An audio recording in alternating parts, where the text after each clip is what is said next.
Good evening, ladies and gentlemen, and welcome to Defiance College.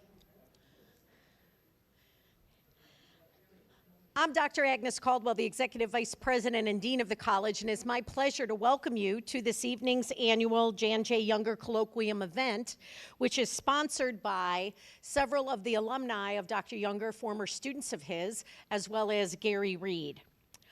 One of the things that makes colleges like Defiance College so special are the faculty.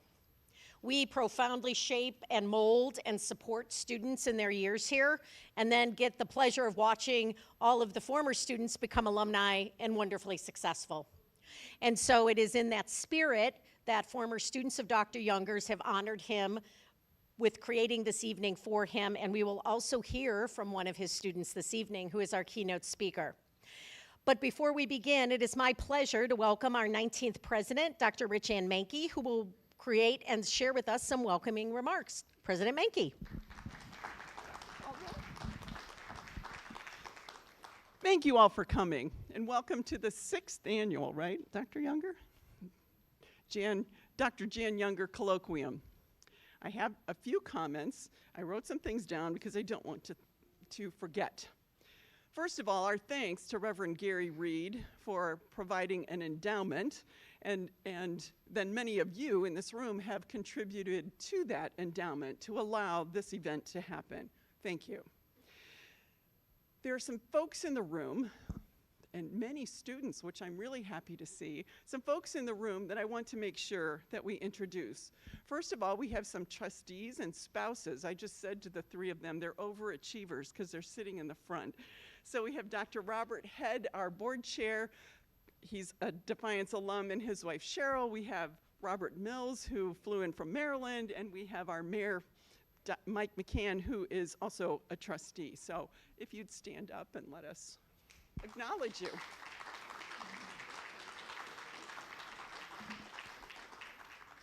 We have several campus leaders in the room, and I saw some faculty, at least one retired faculty, up to staff and faculty members in the room.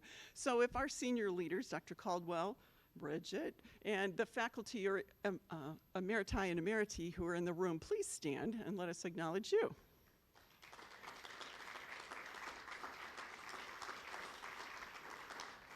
Thanks for coming out this evening. We have alumni and alumni in the room too.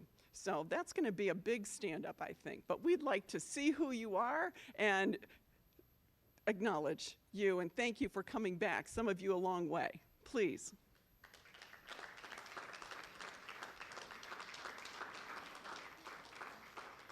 Thank you.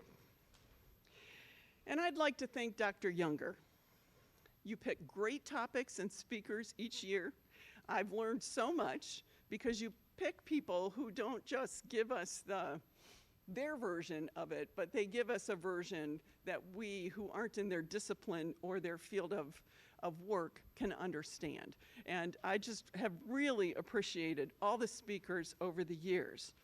And in that light, I know that you will enjoy our speaker tonight.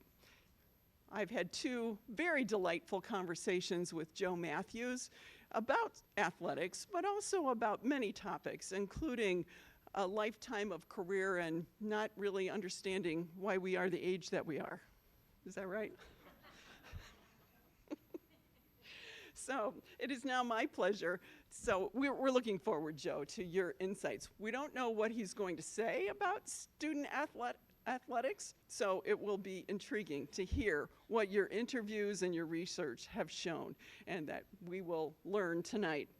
And finally, I'd like to introduce our trustee, the mayor of the city of Defiance, Mike McCann. You need to know that we started on the same day, same hour, same year, January 1st, midnight, January 1st, 2016. So welcome, Mayor McCann.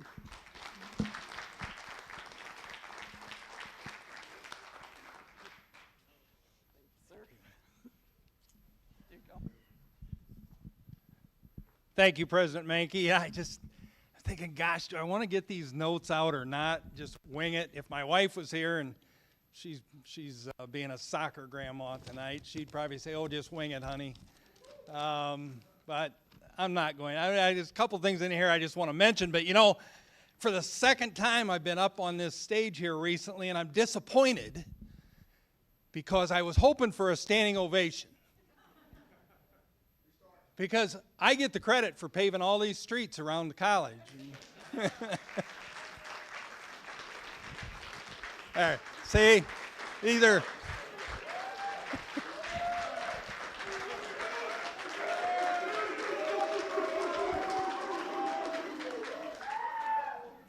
See, my job, Joe, is to get them warmed up. They're warm.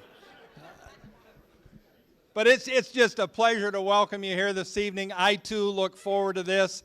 I'll have to say, being mayor now for 9 years, and it's been a real pleasure for me, but I've gotten to meet some very wonderful, wonderful people.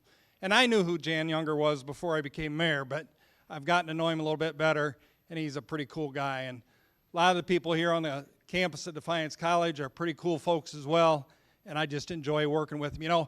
Last year we had our 200th birthday here at the city, and next year, if my math is correct, and I think it is, will be Defiance College's 175th birthday. So it's a lot to be thankful for around here. I just have to mention that this I don't know whether this is true or not because I wasn't there. But, and I don't even think Jan Younger was there. But in 1794, when General Anthony Wayne built the fort, when he finished the fort, he declared, "I defy the English, the Indians, and all the devils of hell to take this fort," to which General Scott replied, "Then we shall name it Fort Defiance." And the last time I used that line here, I will always remember, Randy Buckman was sitting right over there, 3 or 4 rows up, and Randy said, "That's not true, Mike." So I don't know whether it is or it isn't, and I've tried to find out whether it is or it isn't, and I can't, but it is kind of a good story. It is kind of a good story.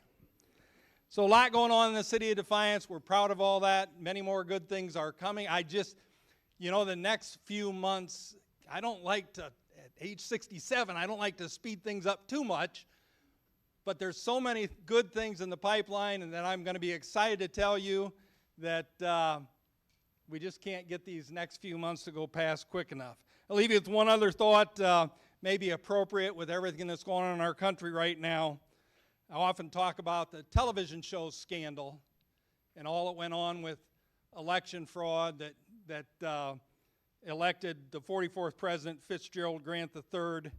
But the true scandal, and it's a decent segue into the 1913 flood, was when Defiance Truck and Transfer routinely advertised in our Crescent News, I see Mr. Helberg over there from the newspaper, that you could get a piano move for $1.50 an hour with 2 men and a truck, or $2 an hour for 4 men in a truck. But had the audacity during the flood to raise that to $6 per hour for 2 men in a truck. And that truly in 1913 was the scandal in the city of Defiance. Jan, thank you for the opportunity to be here. You have to be thrilled and honored to know that so many of your students are making this possible. And Joe, I'm really excited. I spent a lot of years refereeing college football, 19 to be exact. So I'm excited to hear what you have to say. Welcome to the city of Defiance, and back to your alma mater, Defiance College.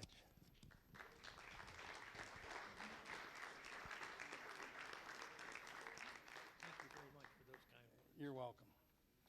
Are you going to give me the microphone? You're going to keep it? I'm going to keep it. Okay, you go ahead.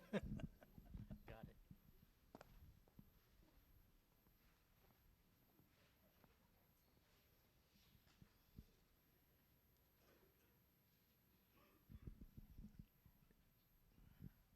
It took me a long time to get down here, and I don't remember whether or not Mad Anthony Wayne actually said that. But I'm going to beg off of it and say I wasn't there. As we begin our kickoff for homecoming, a major theme will be the recognition of Defiance College prize winners. Ben Davis, for his achievements in music and on the gridiron, will be special. The class of 1974 and their golden anniversary would also be acknowledged. And tonight's special guest from the class of 1974. Tonight's prize winner came to D.C. from Michigan as a wannabe athlete. Instead, he found the home with the speech and debate teams and never really looked back.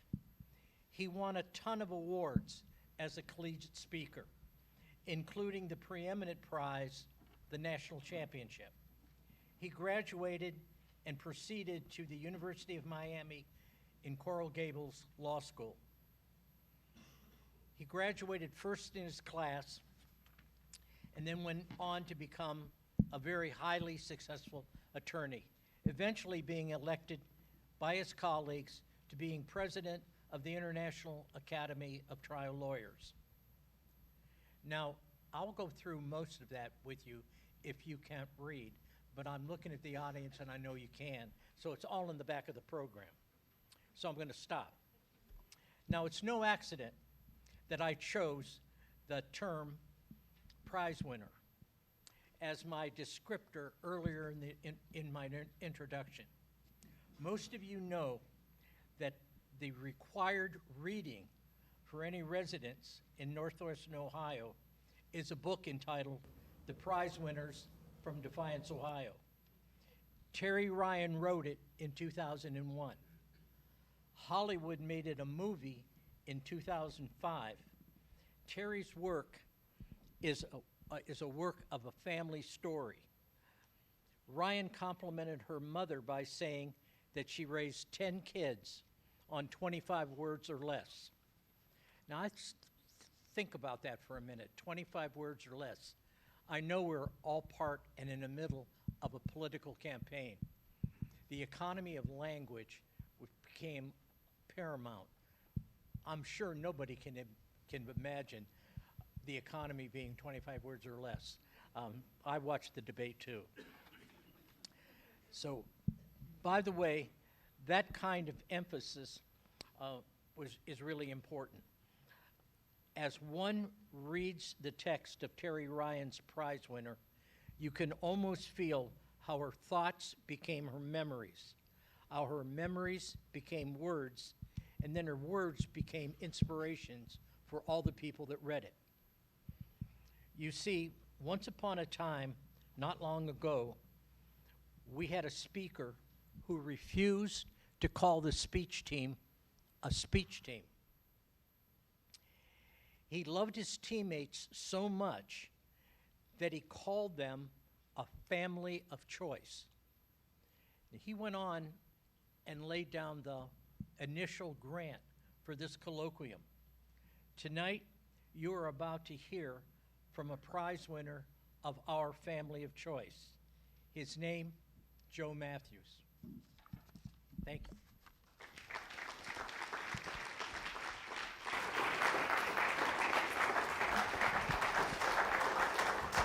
Good luck.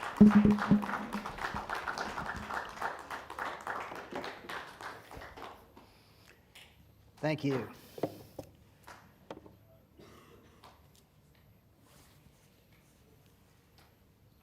Thanks, Coach.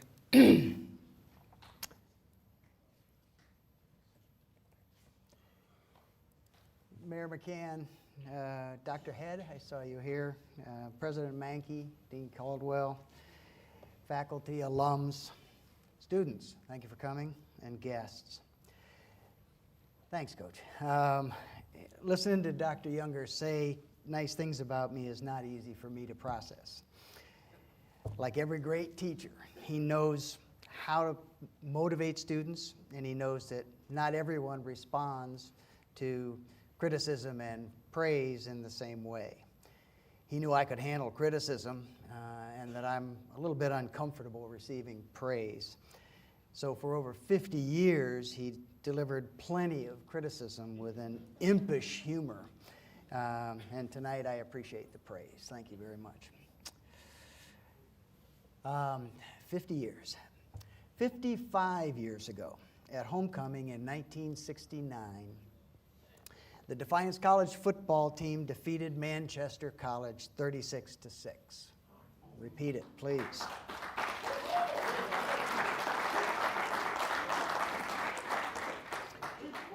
It went on to a perfect 9-0 season, its second undefeated season in 4 years, and became the National Association of Intercollegiate Athletics Division II national champion.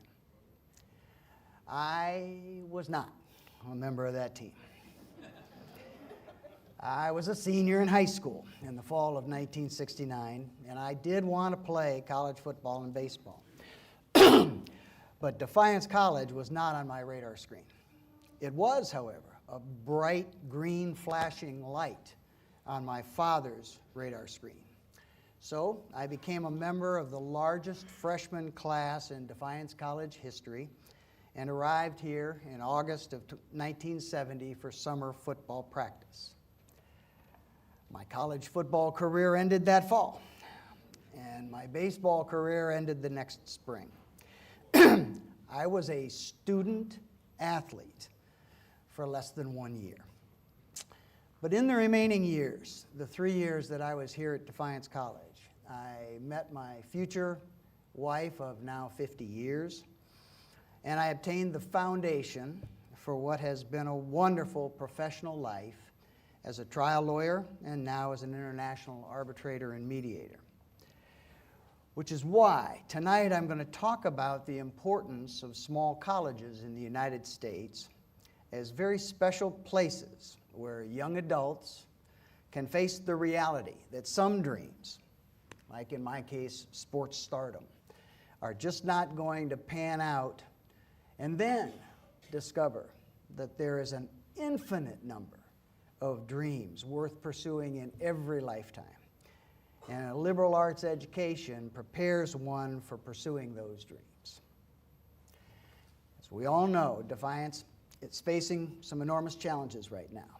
And I'm going to talk about the importance of varsity sports in overcoming those challenges. But I'm going to approach it in a little different perspective, I think, than most of you may have considered before. However, hopefully, when I finish, I hope most of you will feel good about the future of the college. Now, before I start, Coach Younger taught me that one of the first rules of persuasion is to know your audience. So if I may, please, by a show of hands, ask a few questions. How many of you are student athletes today? Oh, that's great. Thank you. Thank you for coming. Sorry I'm going to do this. I hope I don't embarrass him. Kwame Williams, is Kwame here? No? Yes. I'm a Warren, Michigan kid. Just wanted to get to know you.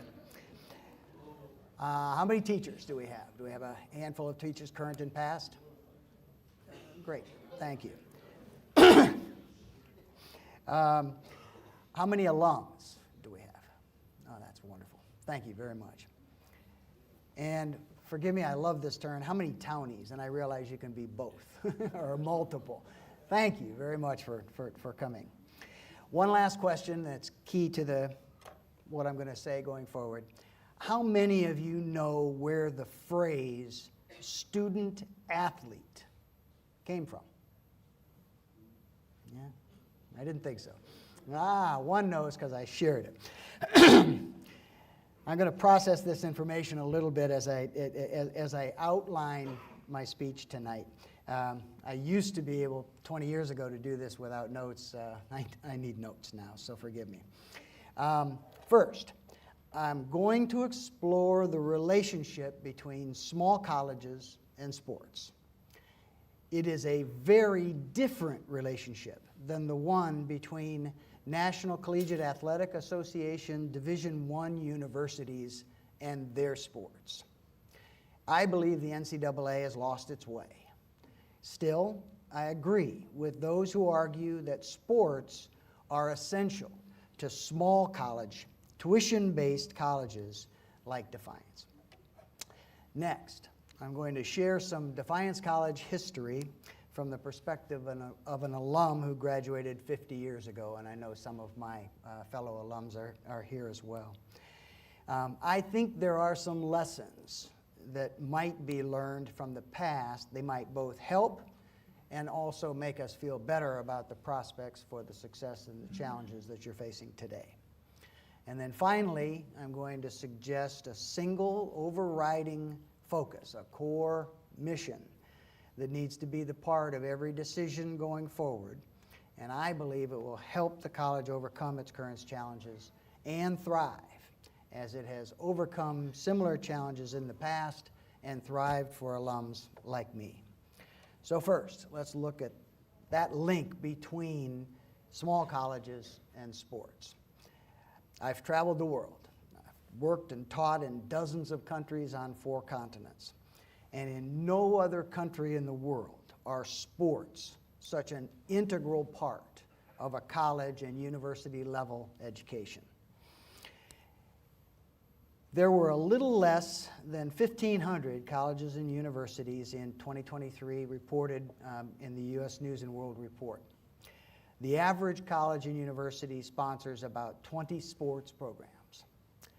That is almost 30,000 intercollegiate athletic teams. Most of them are not Division I, Power 5, NCAA conference teams, the kind that generate billions of dollars in revenues for the colleges and universities that sponsor them. Most of them are sponsored by small colleges, just like Defiance College. Now, there's always been a tension between athletics and academics on our college campuses. But the term student athlete is supposed to reflect the proper relationship. Being a student comes first, being an athlete comes second. Unfortunately, and I didn't see any hands when I asked about the derivation of the term, the derivation of the word or the phrase student athlete is a bit more cynical. It was actually created in the early 1950s by the NCAA after a college football player named Ray Dennison died from a head injury while playing college football in Colorado. His wife filed a workers' compensation death claim, and the two lower courts granted her claim. However, the Supreme Court of Colorado reversed, agreeing with the school that Dennison was not an employee since the college was not in the football business. Years later, the president of the NCAA, Walter Byers, the original president, confessed in his book titled Unsportsmanlike Conduct, Exploiting College Athletes, that the NCAA had crafted the term student athlete carefully as part of its legal and public relations strategy. The term was intended to be ambiguous. College players are not just students at play, nor are they just athletes who happen to be in college. That they were students meant that they did not have to be compensated ever for anything more than the cost of their studies. Student athlete became the NCAA's signature brand, repeated constantly in and out of courtrooms across the United States. The NCAA is now paying a heavy price for its original cynicism. Courts no longer permit it or its universities to earn millions from their athletes and pay them nothing. It faces a multi-billion-dollar antitrust damage award, and its business model has been upended. But that does not mean that the phrase it coined, student athlete, should forever be tainted.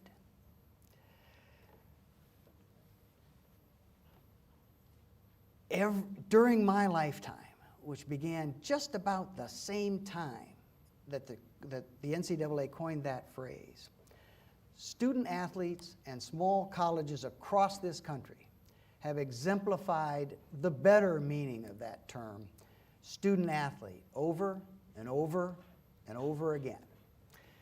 And that's why I join the voices of many in higher education, most notably Jeffrey Docking of Adrian, the president of Adrian College and author of a book, The Crisis in Higher Education, a plan to save liberal arts colleges in America, who believe that the best business model for saving the largest number of small tuition-based liberal arts colleges is to use intercollegiate athletics to drive enrollment.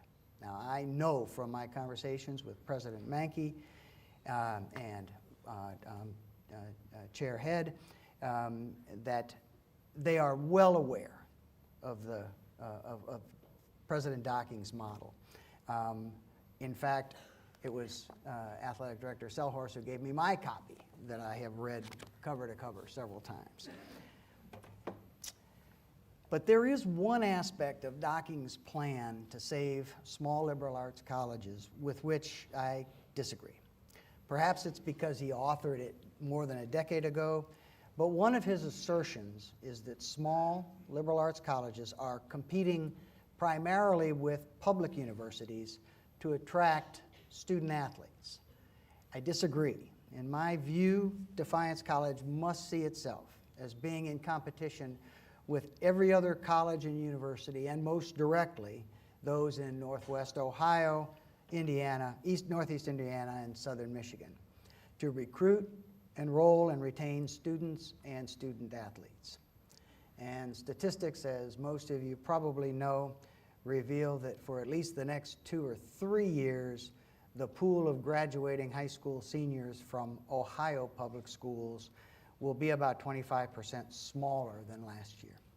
So the competition's fierce. Every coach, every administrator, every alum, every townie who loves this college, and most important, every member of the faculty who wants Defiance College to survive and thrive needs to be focused like a laser on those folks up there to make sure they come back, especially the first year after they experience their first Defiance winter, which I'll talk about in a bit. Whether or not they continue their sport. And if I understand from Athletic Director Selhorst correctly, nearly 80% of the students here at Defiance came here to play a varsity sport.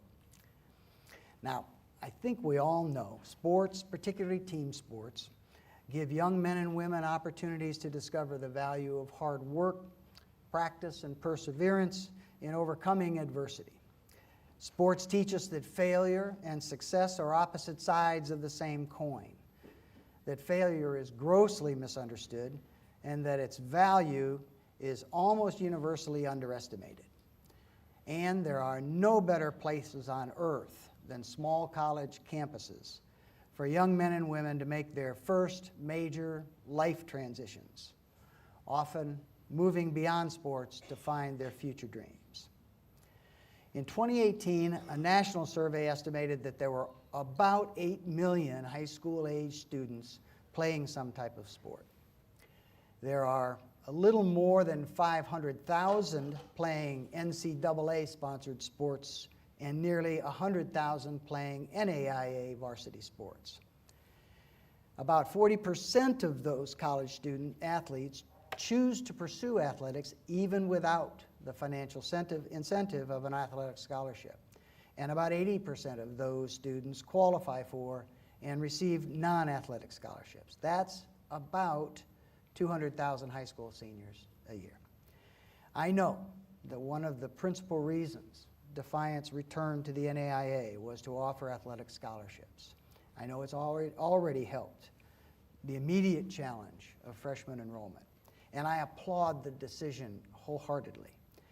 But please do not lose sight of the 200,000 high school seniors who decide where to attend based primarily on where they see an opportunity to play a varsity sport, and who also qualify for non-athletic scholarships. Most of these student athletes will reach the end of their competitive sports careers as a player while in college. Most of those student athletes will face their first major transition in college, as I did 53 years ago right here on this campus.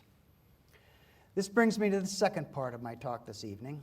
I want to share with you a little history from the 1960s and 1970s. And I couldn't be happier that some of the folks who made that history are here with us tonight. I mentioned earlier that my dad was the one who convinced me to come to Defiance College. He was a bread salesman with a 10th grade education, and he heard a speech given by Dr. David Roofer in 1969, who was then the dean of the faculty. The speech was entitled, "The Courage to Fail."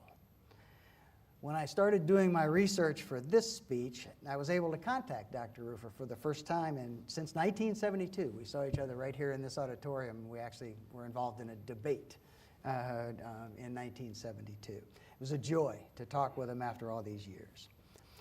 My research into the archives revealed to me a chart. They were from the Defiance College archives that was really enlightening. It was a 10-year summary of enrollment and financial information about the college from 1959 to 1969. I discovered that enrollment in 1960 was 628 students, and the income derived from tuition, listen to this, was less than $400,000.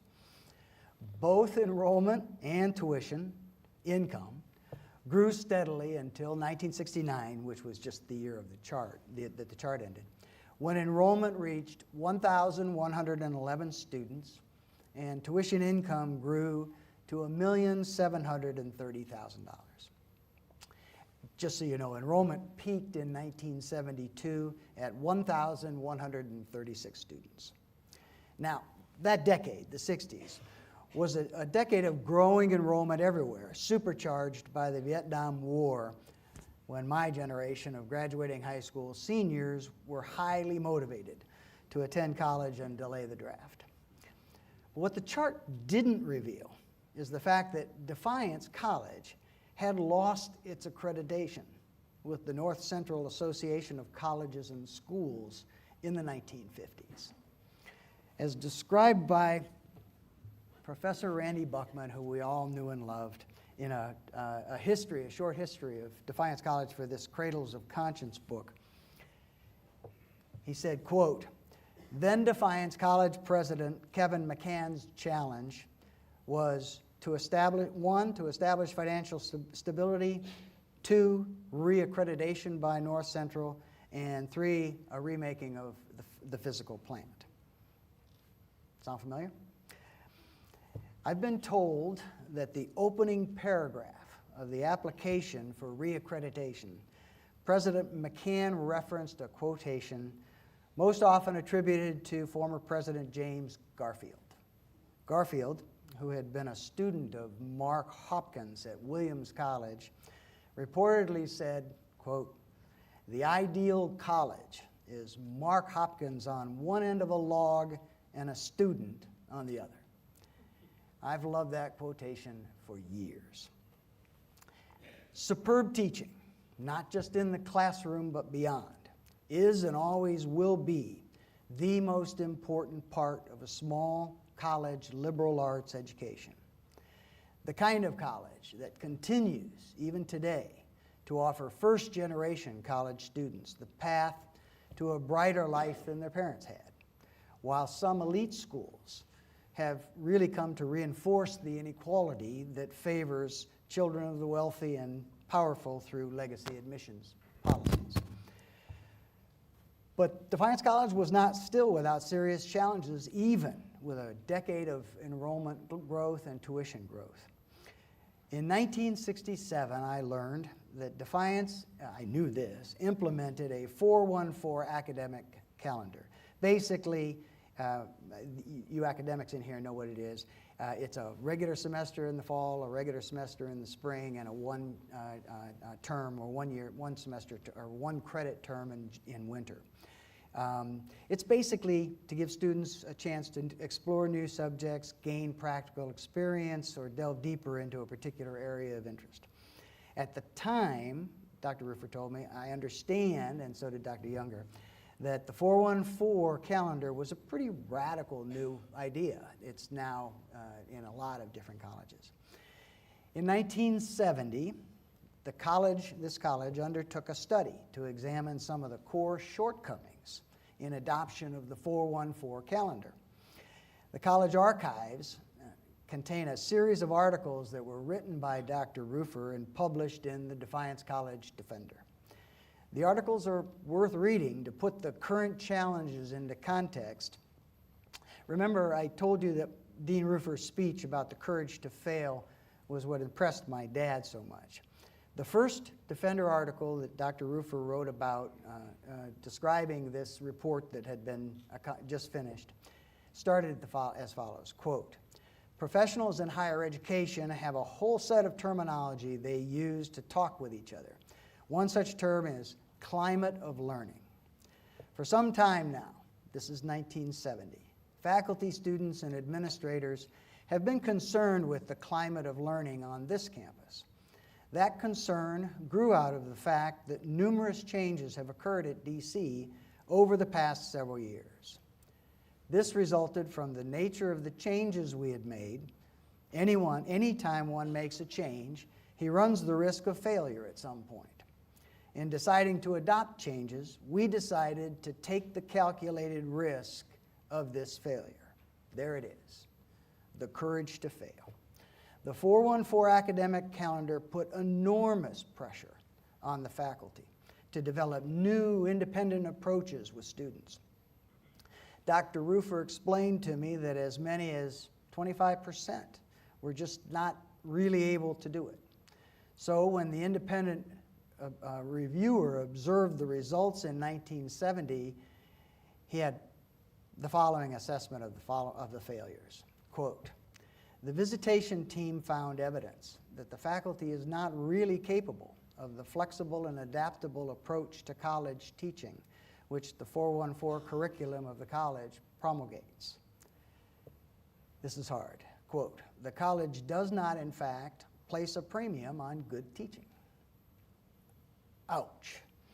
That's when I started here in 1970. I had no idea. But it got worse. The report summarized the views of the faculty with the following criticism. Quote, "To most faculty, the idea of individual adaptability in the program of instruction means little more than small class size. Such a concept, educationally unimaginative as it is, would also be fiscally irresponsible pursued on wide scale." Dr. Rufer told me that while he didn't agree with all of the report's conclusions, part of his job required him to identify faculty who were capable of the flexible and adaptable approach to teaching required by the 414 curriculum and let others go.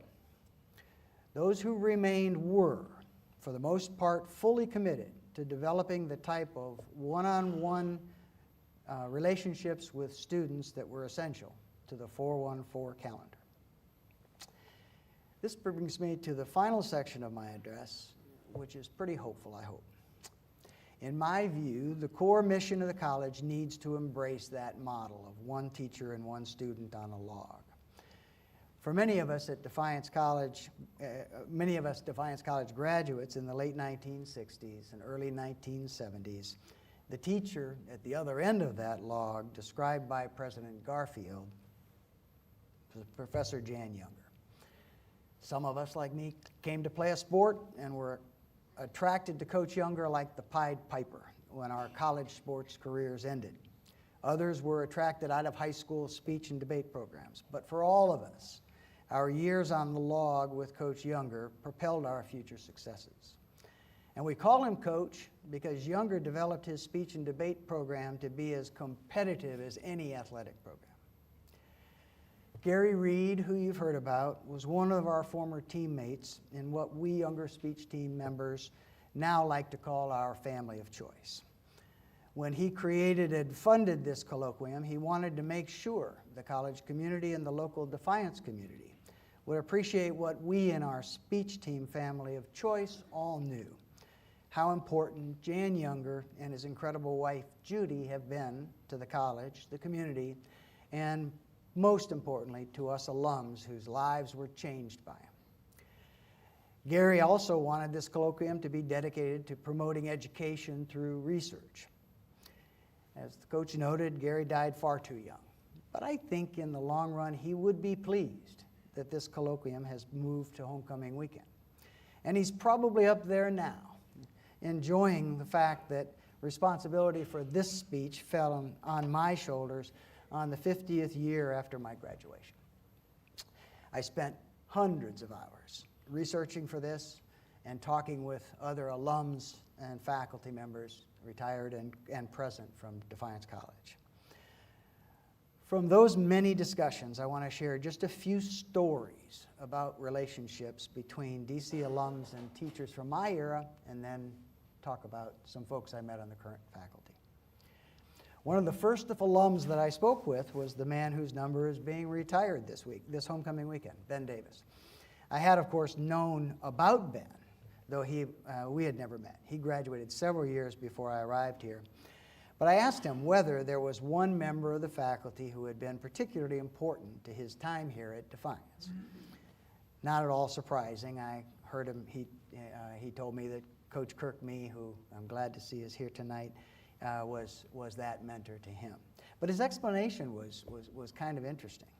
What he remembered vividly was that he never walked past Coach Mee's office, which was right here in Dana Hall, no matter how late at night during any season, when he wasn't in the office working.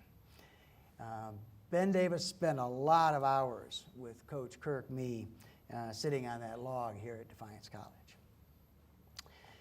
The next story I want to share is about two Cuban Americans, actually became friends of mine in Miami during my career as a lawyer.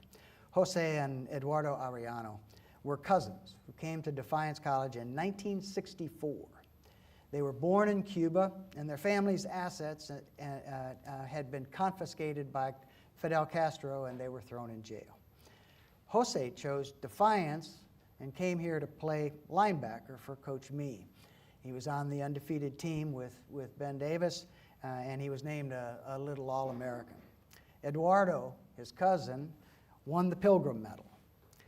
They were the first in a long line of Cubanos who came to attend Defiance College, and I've come to know many of them. I asked Jose whether there was one professor at Defiance who changed his life. He told me it was Dr. John Lukes. Some of you are old enough to remember Dr. Lukes. When I asked if he had taken Dr. Lukes' religion or philosophy class, he said the life-changing event had nothing to do with the classroom. He told me, guys up there, all you athletes, he told me that the first fall after football season was over, when he and his cousin were all alone on this campus for the Thanksgiving break, wondering why two Cuban American boys had been so stupid to come to Defiance. Dr. Lukes invited them to spend the Thanksgiving holiday with him and his wife. Jose told me he's certain they would not have remained here at Defiance College after that first winter if Dr. Lukes had not taken him into his home and engaged him in long discussions about religion and philosophy. They sat on the log with Dr. Lukes here. One of Defiance College's most famous former student athletes, not always known as an athlete, is the actor John Ashton. Unfortunately, he passed away last week. Real shame. John was best known for his for his role as Officer John Taggart in the Beverly Hills Cop movies. In the mid-1980s, Dr. Younger interviewed him for an article in the Defiance College Defender and discovered that he had come to Defiance originally to play football. Might have been for you, Coach Mee, I'm not sure. But apparently, his football career was even less impressive than mine. He told Younger a story about his first and only attempt at a field goal during his freshman year that never got higher than 2 feet off the ground and nailed the center square in the butt. Like me, he gave up football, but while he was here, he appeared in several plays directed by Professor Bill Curtis, and he credited Professor Curtis with contributing to his success as an actor. He got to sit on the log with a great professor here at Defiance College. Another really great joy of preparing and being allowed to deliver this speech is that I finally got to meet Dr. Robert Head. We actually only met by Zoom until tonight, the chair of the Board of Trustees and also a Defiance College alum. We discovered that our paths to Defiance and our experiences here were fairly similar. He was a Cleveland kid and I was a Detroit kid. We both knew about Ben Davis. We both came because we wanted to play football and baseball. His football career apparently lasted about the same length as mine, but unlike me, he was a real baseball player and had a great college baseball career here. But he told me that while he was here, Defiance College professor Bob Pierce had changed his life when he took his class in public speaking. We actually had a good laugh about how awful we both were in our first efforts at public speaking. Dr. Pierce became his mentor in much the same way that Dr. Younger was mine. He got to sit on that log with Dr. Pierce.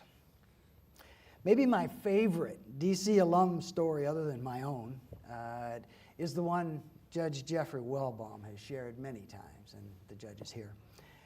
We were classmates, actually, and both of us arrived in August for that 1970 football camp. Jeff was a better football player than me, but his career was cut short by an automobile accident. After the accident, every one of his D.C. teachers visited him at the hospital and worked with him to make sure he could meet the requirements for their classes while he recuperated from home in Troy. When we graduated in 1974, Jeff went on to law school and to a very, very distinguished legal career that included service on Ohio's trial and appellate courts. He's got to sit on logs with a number of great teachers here at Defiance College. There are literally hundreds of similar stories. I heard a bunch of them. Among the many students who passed through one of the science programs here at Defiance in the late 60s and early 70s, it was well known that Dr. Bernard McCullough and Dr. James Fry were truly, truly special teachers, in class and out. Dozens of those students went on to receive PhDs and enjoy distinguished careers in science and industry after spending countless hours working with Dr. McCullough on his corn in the lab and working with Dr. Fry in his hot air balloon. Providing a liberal arts education that is today increasingly viewed as overpriced is a real challenge. Without a large endowment, it's a pretty difficult business plan.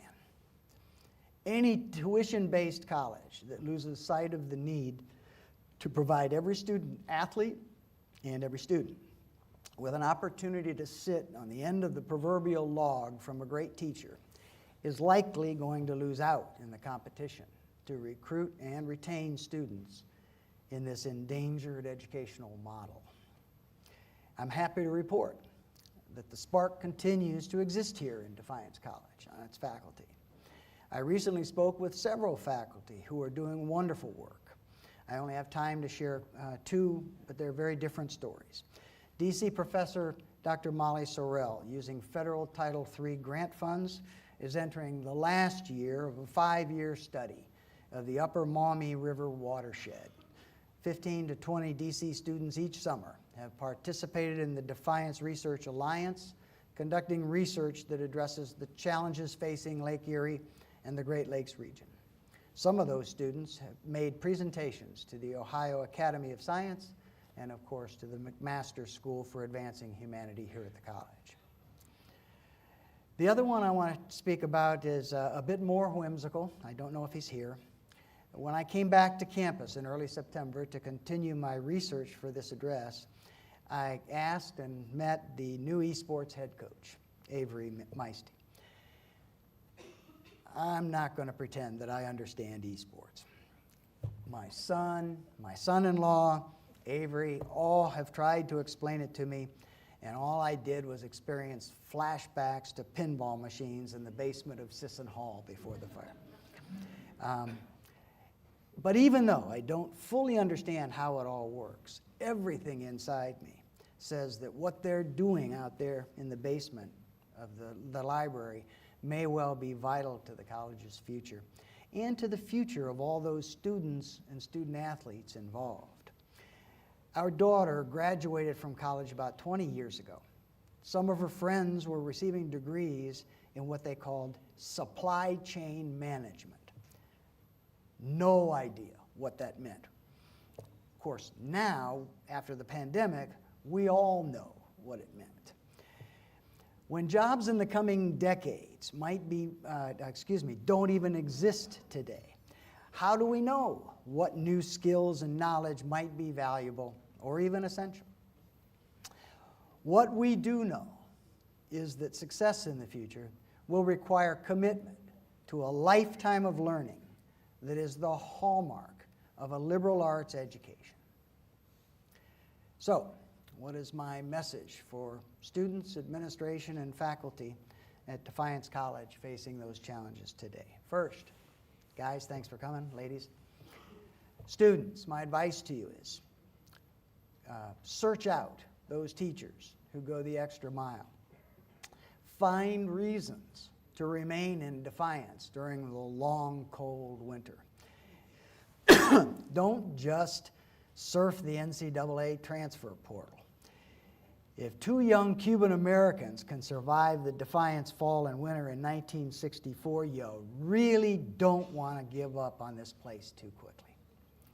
To the coaching staff, admissions professionals, President Mankey and the Board of Trustees, have faith that your courage to make these difficult decisions in the face of serious challenges will be rewarded.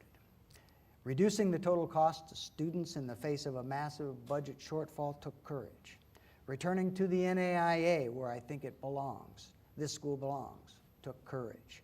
Offering targeted assistance to less qualified potential students took courage. This alum is very proud of your efforts. To the faculty, please remember that the mission of Defiance College must include at its core President Garfield's description of the ideal academic model. One great teacher and one student on a log.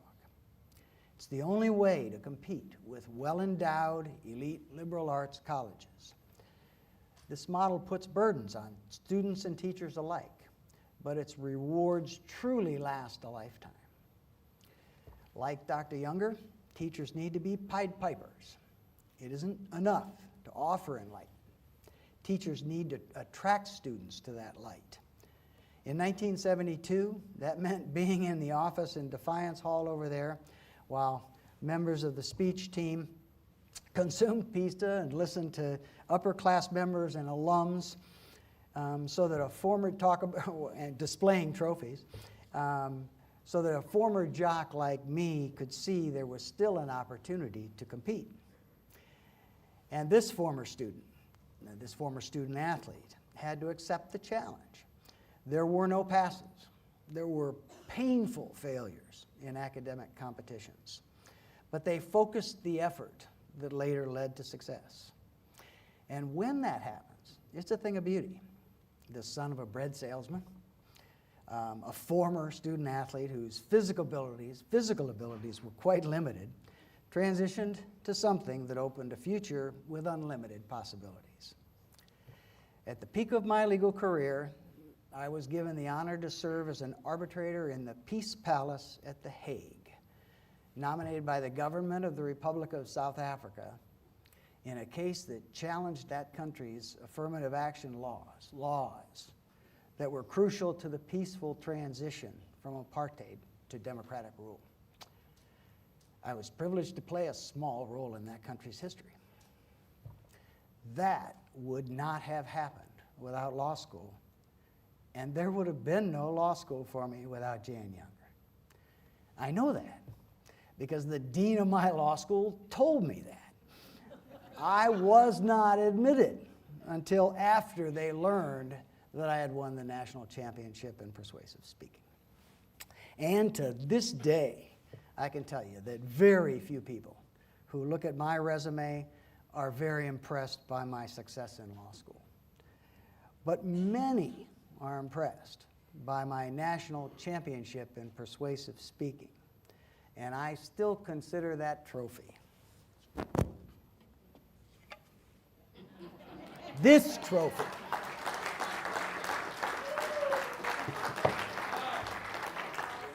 among my most prized possessions. Thank you, Coach. And thank you, Defiance College, for inviting me to speak here tonight. It truly has been a privilege.